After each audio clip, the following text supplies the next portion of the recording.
सभी कैसे हो। लर्निंग विद सत्या में आपका स्वागत है। आज की इस कक्षा में हम 10वीं का जो कक्षा है बोर्ड के पेपर होने वाले हैं उनके लिए कुछ व्याकरण का पार्ट है उसे करेंगे। ये 20 नंबर का पार्ट है जो करवाया जा रहा है। आपके पास MCQ 40 नंबर के आएंगे, 20 नंबर उसमें व्याकरण के भी हैं।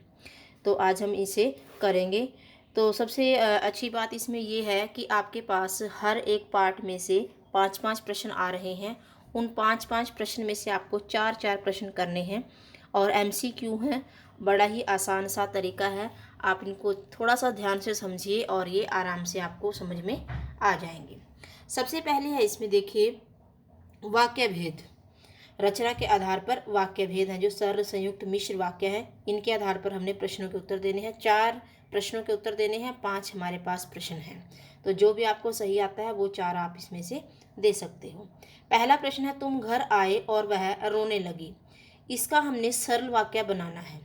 सरल वाक्य बनाने के लिए हमने जो हमारे पास अभी संयुक्त वाक्य है उसको सरल वाक्य में कन्वर्ट करके बदल करके देखना है और फिर देखना है चारों ऑप्शन में से कौन सा सही है। तो तुम घर गए तब वह रोने लगी, ये तो हमारा संयुक्त ही बन गया। तुम घर पहुंचे और वह रोने लगी, तो ये भी संयुक्त बन गया। तुम्हारे घर जाते ही वह रोने लगी, और इनमें से कोई नहीं। अब देखिए 2 संयुक्त है, चौथा ऑप्शन हो नहीं सकता और तीसरा ऑप्शन हमारा बिल्कुल सही है, तुम्हारे घर जाते ही वह रोने लगी। आगे दूसरा है इसमें घंटी बजी, छात्र पुस्तक लेकर कक्षा से बाहर निकली। इसका संयुक्त वाक्य होगा।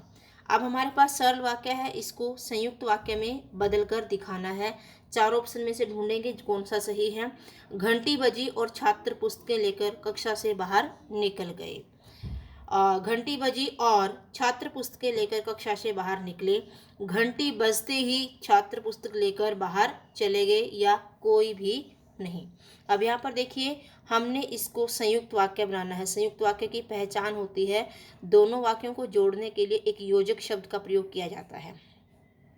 घंटी बजी और छात्र पुस्तकें लेकर कक्षा से बाहर निकले, तो इसमें निकल गए ये नहीं आएगा, निकले वाला जो है वाक्य ये यहाँ पर सही होगा। आगे हमारे पास है राहुल के बाहर आने पर सभी घर की ओर चल दिए। इसका मिश्र वाक्य हमने बनाना है। जैसे ही राहुल घर से बाहर आया तो सभी घर की ओर चल दिए, हमने इसको मिश्र वाक्य में कन्वर्ट करके दिखाना है।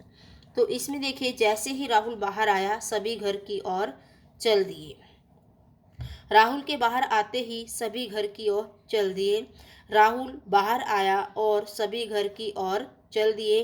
राहुल बाहर आया इसीलिए सभी घर की ओर चल दिए।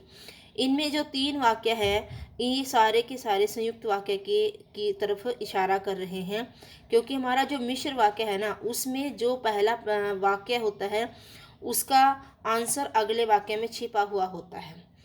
मतलब एक जिज्ञासा रहती है कि आगे क्या होने वाला है, ये मिश्र वाक्य की पहचान होती है। जैसे ही राहुल बाहर आया मतलब आगे कुछ हुआ है, हमारे मन में एक इच्छा है कि क्या हुआ होगा जैसे ही वो राहुल बाहर आया, तो इसका मतलब यहाँ पर सभी घर की ओर चल दिए। तो ये इस वाक्य को ये पूरा कर रहा है कि सभी घर की ओर चल दिए। जैसे ही राहुल बाहर आया सभी घर की ओर चल दिए, तो इस वाक्य को पूरा कर रहा है ये पीछे वाला जो हमारा उपवाक्य है। तो इसका ये पहला ही है जो वो सही हो जाएगा। आगे देखिए निम्नलिखित में से मिश्र वाक्य पहचान कर नीचे दिए गए सबसे सही विकल्प को चुनिए। 4 हमारे पास वाक्य हैं, उनमें से मिश्र वाक्य को छांटना है कि कौन सा सही है। उसके नीचे विकल्प दिए हैं, केवल 2 सही है, केवल 3 सही है, 1, 3, 4 सही है। इसका आंसर हमें यहाँ से ढूंढना है। तो इसमें देखिए नीरजा बहुत प्रसन्न थी क्योंकि, अब देखिए थी के बाद जब कोमा आ गया ना तो इसका मतलब ये संयुक्त वाक्य की पहचान है, क्योंकि ये जोड़ रहा है वाक्यों को। घर आते ही राजेश अपने मित्र से मिलने चला गया, ये हमारा सरल वाक्य है। यद्यपि मिराज की गलती नहीं थी फिर भी वह उसे दंड मिला। अब यहाँ पर देखिए कि मिराज की गलती नहीं थी। अब हमारे पास एक जिज्ञासा हो रही है फिर क्या हो गया अगर उसकी गलती नहीं थी फिर भी उसे दंड मिला, ये वाक्य इसको पूरा कर रहा है। इसका उत्तर हमें यहाँ से मिल रहा है, और जहाँ पर ऐसे वाक्य होते हैं वो हमारे मिश्र वाक्य कहलाते हैं। तो हमारा इसका तीसरा विकल्प बिल्कुल सही है। तो ये हमारा हो गया जो हमारे संयुक्त वाक्य था जो रचना के आधार पर, उनके 4 प्रश्न हो गए। 5वां प्रश्न आगे देखिए। इसमें सूची 1 को सूची 2 के साथ सुमेलित कीजिए। अब यहाँ पर हमारे पास 2 सूचियाँ हैं, इनको हमने मैच करना है सही तरीके से। तो खरगोश जंगल में गया और गाजर ले आया। अब यहाँ पर देखिए और है, तो और मतलब संयुक्त वाक्य है, तो हमने इसको मिला दिया तीसरे से, ठीक है। और गाजर मीठी होने के कारण खरगोश को अच्छी लगी। अब इसको हमने गाजर मीठी होने के कारण खरगोश को अच्छी लगी। अब ये हमारा बिल्कुल सरल वाक्य है, तो ये हमारा पहला है जो पहले से मैच हो जाएगा। खरगोश ने खुश होकर कहा कि गाजर मीठी है। अब सी है जो हमारा, वो क्या है, मिश्र वाक्य है, ठीक है। तो ये हमारा यहाँ पर चौथा विकल्प है जो बिल्कुल सही है, 3, 1, 2। तो ये हमारे वाक्य भेद थे जो रचना के आधार पर 5 प्रश्न हो गए। आगे देखिए, इसमें वाच्य है जो, वो भी हमारे पास 5 ही प्रश्न आएंगे और 5 में से 4 ही हमें करने हैं। तो पहला प्रश्न क्या है, प्रशांत द्वारा पुस्तक पढ़ेगी, इनको मैच करना है। प्रशांत से लिखा नहीं जाता, प्रशांत ने पुस्तक मुझे दे दी, इनको आपस में मैच करना है कि कौन सा सही है। यहाँ पर ध्यान दीजिए, प्रशांत द्वारा पुस्तक पढ़ी गई, द्वारा शब्द है जो, वो हम कर्मवाच्य में प्रयोग करते हैं, ठीक है। कर्ता ने कर्म को ये हमने किए हुए हैं, तो कर्मवाच्य है जो इसमें प्रयोग करते हैं। तो पहले का जो है वो दूसरा हो गया। प्रशांत से लिखा नहीं जाता, भाई लिखा नहीं जाता है तो क्या हो जाएगा, फिर भाववाच्य, असमर्थता प्रयुक्त हो दिखाई जा रही है, मतलब वो काम नहीं कर पा रहा है, तो इसका मतलब वो हो गया भाववाच्य, भाव प्रकट हो रहा है यहाँ पर। और प्रशांत ने पुस्तक मुझे दे दी, प्रशांत ने पुस्तक देने का काम किया है, प्रशांत करता है, तो कर्ता इसमें मेन है, तो कर्ता के आधार पर हमारा बन गया कर्तृवाच्य। तो हमारा बन गया यहाँ पर 2, 3, 1। आगे देखिए, इसी में वाच्य में ही दूसरा प्रश्न क्या है, कर्तृवाच्य का उदाहरण है। अब हमने 4 ऑप्शन हमारे पास है, इनमें से कर्तृवाच्य का उदाहरण ढूंढना है। अब कर्तृवाच्य वो होगा जो बस हमारे वो कर्ता से ही जुड़ा हुआ है, कर्ता पर ही उस कार्य का असर पड़ रहा है, वो होता है कर्तृवाच्य। वह लेख मेरी माँ ने लिखा है, ठीक है, यह लेख मेरी माँ ने लिखा है, यह लेख मेरे पिताजी ने लिखा है, और यह लेख मेरी माँ द्वारा लिखा गया है। तो इसमें कर्मवाच्य को हमने छांटना है, मुझसे लिखा नहीं जाता, तो कौन सा होगा कर्मवाच्य, इसमें से हमने ध्यान से देखना है। यह लेख मेरी माँ द्वारा लिखा गया है, कर्मवाच्य द्वारा है जो शब्द, ये कर्मवाच्य को दिखाई मतलब हमें हमारे सामने प्रकट कर रहा है कि क्योंकि द्वारा शब्द है जो, वो कर्मवाच्य की पहचान होती है। तो सेकंड ऑप्शन है वो बिल्कुल सही है। ख पाठ देखिए, कर्तृवाच्य का उदाहरण है, राधा द्वारा बाजार से आम खरीदे गए, और राधा ने बाजार से आम खरीदे, राधा से आम नहीं खरीदे जाते, राधा द्वारा आम खरीदे नहीं गए। अब इसमें हमने कर्तृवाच्य को छांटना है, राधा ने बाजार से आम खरीदे, राधा ने बाजार से आम खरीदे, ये हमारा सेकंड वाला बिल्कुल सही होगा। आगे देखिए, दिलीप दौड़ा, भाववाच्य में परिवर्तित कीजिए। भाववाच्य में इसको बदलकर दिखाना है। तो दिलीप दौड़कर गया, दिलीप दौड़ा और गया, दिलीप से दौड़ा गया या इनमें से कोई नहीं। अब दिलीप से दौड़ा गया, ये भाव प्रकट कर रहा है यहाँ पर दौड़ने का, तो यहाँ पर ना तो ये आएगा दिलीप दौड़ा और गया, ये संयुक्त हो जाएगा, दिलीप दौड़कर गया ये कर्तरी हो जाएगा। तो हमारा सही आएगा तीसरा वाक्य, दिलीप से दौड़ा गया। अगला प्रश्न देखिए, पतोहू ने आग दी, इसका कर्मवाच्य होगा, ये हमारे चैप्टर में से ही है, पतोहू ने आग दी, इसका कर्मवाच्य बनाना है। कर्मवाच्य अभी हमारे पास कर्तृवाच्य है, तो हमने इसको कर्म में परिवर्तित करना है। कर्म है जो, उसमें हम द्वारा शब्द का प्रयोग करते हैं, से और के द्वारा। तो यहाँ पर देखिए ध्यान से, पतोहू से आग दी जाती है नहीं है, ये भी द्वारा शब्द है जो इसमें प्रयोग नहीं हो रहा है। पतोहू आग देती है, पतोहू द्वारा आग दी जाती है, पतोहू द्वारा आग दी गई। अब यहाँ पर देखिए चौथा ऑप्शन बिल्कुल सही होगा, पतोहू द्वारा आग दी गई, पतोहू ने आग दी जाती है, यहाँ पर दी जाती शब्द नहीं आएगा, यहाँ पर चौथा ऑप्शन बिल्कुल सही होगा, पतोहू द्वारा आग दी गई। तो ये हमारा हो गया वाक्य वाच्य है जो हो गया, वाक्य और वाच्य दोनों हो गए हैं। अब देखिए जरा 5वें में है जो, वो है पद परिचय। पद परिचय एक ऐसा टॉपिक है जिस बच्चे को सारी ग्रामर आती है हिंदी की, संज्ञा से लेकर के समास, व्याकरण, सारा टॉपिक जिसमें आता है, लिंग वचन, विशेषण, क्रिया विशेषण, कर्ता कर्म, सब आता है। वो बच्चा इसको अच्छे से कर पाएगा क्योंकि इसमें पूरी व्याकरण का निचोड़ होता है। तो देखते हैं, मैं अपनी मातृभूमि पर मर मिटूंगी, जो रेखांकित है बस उन्हीं का हमने पद परिचय देना है। अब मर मिटूंगी, यहाँ पर ये शब्द है जो ये रेखांकित है, इसी का हमने पद परिचय देना है। अब मर मिटूंगी, मरना है जो वो क्रिया होती है, कौन सी क्रिया है? सकर्मक क्रिया है क्योंकि कर्म है इसके साथ। और मिटूंगी पुल्लिंग है या स्त्रीलिंग है तो स्त्रीलिंग हो गया। और मर मिटूंगी एक की बात हुई है तो एक वचन हो गया। और मिटूंगी मतलब अब नहीं, आगे अगले उसमें फ्यूचर में तो भविष्य काल हो गया। ये हमारे इसमें से इसकी पहचान हो गई। तो इसका जो सही ऑप्शन होगा वो चौथा होगा, कर्मक क्रिया, स्त्रीलिंग, एक वचन, भविष्य काल। आगे देखिए, नेहा आज तक उससे उभर नहीं पाई, इसमें नेहा है जो शब्द वो रेखांकित है, इसी का परिचय हमने देना है। अब नेहा है जो वो व्यक्तिवाचक संज्ञा है, सबसे पहले संज्ञा से ही शुरू करना है। संज्ञा नहीं है फिर उसके बाद आगे विशेषण, विशेषण नहीं है तो फिर क्रिया, ऐसे हमने स्टेप टू स्टेप बढ़ना है। तो आगे देखिए, इसमें नेहा है जो वो व्यक्तिवाचक संज्ञा है, हो गया व्यक्तिवाचक क्योंकि किसी का नाम है तो एक व्यक्तिवाचक संज्ञा हो गया। अब नेहा है पुल्लिंग नहीं है, स्त्रीलिंग है तो स्त्रीलिंग हो गया। अब नेहा एक है तो एक वचन हो गया। अब नेहा काम ही करने वाली है तो इसका मतलब वो कर्ता कारक भी है। तो ये 4 इसमें ऑप्शन हमारे सामने दिए हुए हैं। तो हमने इसमें थर्ड ऑप्शन को सही सिलेक्ट किया है, व्यक्तिवाचक संज्ञा, स्त्रीलिंग, एक वचन, कर्ता कारक। आगे देखिए, अब हम क्या करें? मरते दम तक यह सहनाई छूटेगी ना काशी, ये भी हमारे पाठ में से ही है, बिस्मिल्लाह खां का पाठ है जो उसमें से ही है। ये भी हम शब्द का हमने इसमें पद परिचय देना है। हम शब्द को हमने इसमें से अब देखना ध्यान से। अब हम है ना जो वो, इसमें ये संज्ञा सर्वनाम नहीं, ये संज्ञा तो होगी नहीं तो सर्वनाम तक चलते हैं। सर्वनाम कौन सा है? पुरुषवाचक सर्वनाम है। हम है जो वो पुरुषवाचक सर्वनाम का ही एक पार्ट है। और हम है जो पुल्लिंग है, ठीक है, क्योंकि ये बिस्मिल्लाह खां बात कर रहे हैं, पता चल रहा है छूट नहीं पाएगी। तो यहाँ पर हम सर्वनाम हो गया पुरुषवाचक और पुल्लिंग हो गया और उत्तम पुरुष हो गया, ठीक है।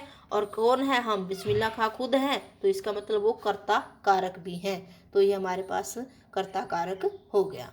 तो यहाँ तक हमारा जो है इसमें ऑप्शन हो जाएगा, पहला ऑप्शन है जो वो बिल्कुल सही है। आगे देखिए, रीना ध्यानपूर्वक पढ़ रही है, रेखांकित अंश का पद परिचय दीजिए ध्यानपूर्वक। अब इसका हमने रेखांकित परिचय, इसका हमने पद परिचय देना है। तो इसमें क्या है बच्चे, ध्यानपूर्वक शब्द एक ऐसा है, ये ना तो कोई संज्ञा है ना कोई सर्वनाम है। अब ये ध्यान देने की क्रिया हो रही है, लेकिन किस तरीके से हो रही है ये हमने पढ़ा था क्रिया विशेषण में, ठीक है, क्रिया विशेषण में। तो अब क्रिया विशेषण का पाठ हमने इसमें देखना है। अब देखिए, इसमें हमारे सामने स्थानवाचक क्रिया विशेषण नहीं है क्योंकि ध्यानपूर्वक है, परिमाणवाचक भी नहीं है क्योंकि तोल माप की बात नहीं हो रही है, कालवाचक भी नहीं है क्योंकि ये समय की बात नहीं हो रही है। तो एक ही बचा हमारे पास रीतिवाचक क्रिया विशेषण, मतलब जो सुनने का, पढ़ने का काम है वो बड़े ध्यान पूर्वक हो रहा है। इसलिए जो भी हम किसी काम के करने के बारे में बताते हैं ना कि ध्यान से पढ़ रहा है, धीरे से सुन रहा है, जल्दी से चल रहा है, ये सारी रीतिवाचक क्रिया विशेषण के अंतर्गत आती हैं। अब विशेष्य क्या है? इसमें विशेष्य क्रिया क्या है? पढ़ रही है, क्योंकि पढ़ने की ही तो विशेषता बता रहा है कि वो कैसे पढ़ रही है, ध्यानपूर्वक पढ़ रही है या बिना ध्यान लगाए पढ़ रही है या जल्दी जल्दी पढ़ रही है। ये सारे के सारे विशेष्य हैं और विशेष्य है जो हो वो है पढ़ रही है, ठीक है। इसकी क्रिया की विशेषता बता रहे हैं, पढ़ना इसमें क्रिया है और इसकी विशेषता बताई जा रही है, तो ये विशेष्य क्रिया हमारे पास आ जाएगी। यहाँ तक क्लियर है सभी को? आगे देखते हैं हम। इसमें 5वां प्रश्न है, कोई व्यक्ति दरवाजे पर खड़ा है, राधा से कोई कल मिला था, दोनों वाक्यों में कोई और कोई, इनका अलग अलग पद परिचय बताया, जो मतलब बताना है। अब कोई एक ही पद परिचय, इनका दोनों का सेम ही होगा तो हम कोई का बता सकते हैं। इसमें पहला जो कोई है मतलब कोई व्यक्ति दरवाजे पर खड़ा है, तो ये कोई भी हो सकता है, तो ये सर्वनामिक विशेषण है, मतलब व्यक्ति की भी विशेषता बताई जा रही है, तो ये सार्वनामिक विशेषण है। और दूसरा कोई है जो राधा से कोई कल मिला था, ये अनिश्चयवाचक सर्वनाम है, क्योंकि उसका हमें पर्टिकुलर पता नहीं है वो कौन था, तो अनिश्चयवाचक सर्वनाम है। हैं दोनों ही सर्वनामिक, सर्वनाम से ही जुड़े हुए हैं, लेकिन पहला सार्वनामिक विशेषण हो जाएगा, ठीक है, क्योंकि ये व्यक्ति की भी विशेषता बताने का कार्य कर रहा है, ठीक है।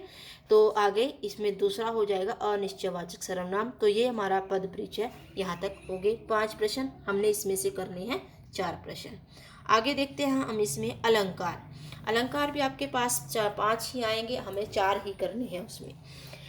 तो देखिए इसमें पहला है लट लटकनी मनु मत मधुप कर्ण पादक मदही पिए। इस पंक्ति में अलंकार बताना है। तो इस पंक्ति में अलंकार है, हम जरा थोड़ा सा ध्यान लगाकर देखें।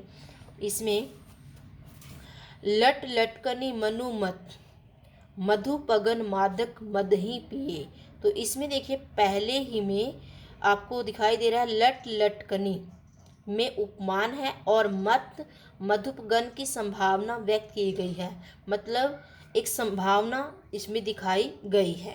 अब संभावना हमारी कौन से अलंकार में होती है? उत्प्रेक्षा अलंकार में। तो उत्प्रेक्षा अलंकार की एक पहचान और होती है मनु, तो इसमें मनु भी आया हुआ है, तो ये हमारी उत्प्रेक्षा अलंकार की पहचान है। तो ये पहले में ही हो जाएगा उत्प्रेक्षा अलंकार। अगर इसमें अनुप्रास अलंकार होता ऑप्शन में, तो हम इसमें अनुप्रास भी लगा सकते थे, क्योंकि म वर्ण की आवृत्ति बार बार हो रही है और ल वर्ण की आवृत्ति भी हो रही है। आगे देखिए इसमें विमलाम्बरा रजनी वधु अभिसारिका सी जा रही है। इस पंक्ति में अलंकार कौन सा है वो हमें बताना है। विमलाम्बरा रजनी वधु अभिसारिका सी जा रही, इसमें देखिए जो हमारा ये विमलाम्बरा शब्द है, इसके 2 अर्थ हैं भिन्न भिन्न, और हमने पढ़ा था कि एक शब्द के साथ जब 2 अर्थ चिपके हुए होते हैं तो वो हमारा श्लेष अलंकार होता है। अब विमल और अंबर शब्द से मिलकर बना है ये, ठीक है। इसका पहला विमल मतलब स्वच्छ, बिल्कुल साफ, अंबर मतलब आकाश वाली, और अभिसारिका के पक्ष में इसका मतलब क्या हुआ कि स्वच्छ वस्त्रों वाली, साफ सुथरे वस्त्रों वाली। अब इसके साथ 2 शब्द है, जो 2 अर्थ हैं वो जुड़े हुए हैं, तो इसका मतलब यहाँ पर श्लेष अलंकार है। तो पहला ही ऑप्शन इसमें सही हो जाएगा। आगे देखिए दलन के दसानन ते कमठ करारे फूटे केश केसे पात बिहराने फन शेष के। अब यहाँ पर देखिए तीसरा ऑप्शन है, जो इसमें तीसरा अलंकार है, जो ये बताया जा रहा है कि शिवाजी की सेना के बारे में बताया जा रहा है इसमें कि चलने से जो पीठ का तड़क जाते हैं, शेषनाग के फनों का केले के पत्तों के समान फट जाना, ये सब बढ़ा चढ़ाकर दिखाया गया है। केश के से पात बिरहाने फन शेष के, फन शेष के मतलब शेषनाग के फन हैं उसकी भांति यहाँ पर दिखाया गया है। तो बात को बढ़ा चढ़ाकर बता दिया गया है, तो यहाँ पर अतिशयोक्ति अलंकार है, केश के से पात बिरहाने फन शेष के, ठीक है। तो इसमें अतिशयोक्ति अलंकार है। आगे देखिए मेघ आए बड़े बंठन के संवर के, इस काव्य पंक्ति की में प्रयुक्त अलंकार होगा।